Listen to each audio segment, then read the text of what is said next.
Good morning.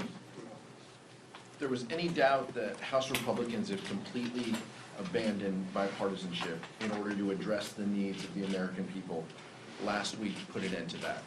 Instead of passing life-saving aid for Israel that had an overwhelming majority of support within Congress, Speaker Johnson and the MAGA Republicans, for the first time in Israel's history, said that aid would only be available if we agreed to their demands to pass public policy changes that make it easier for billionaires to cheat on their taxes.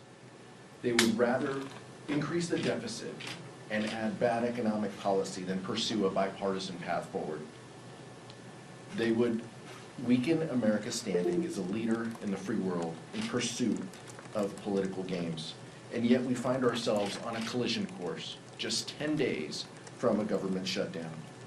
House Republicans are pushing harsh and unworkable cuts to critical services and rolling back access to abortion.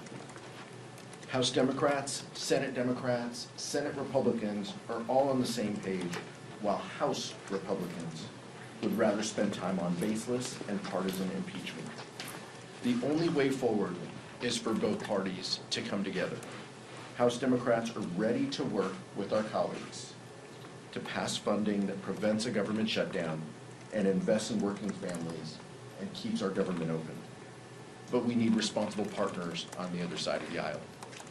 Pleased to be joined with Representative Mikey Sherrill, who's on the National Security Task Force within the Democratic Caucus, and Lauren Underwood, who's co-chair of the Democratic Policy and Communications Office in the House Democratic side.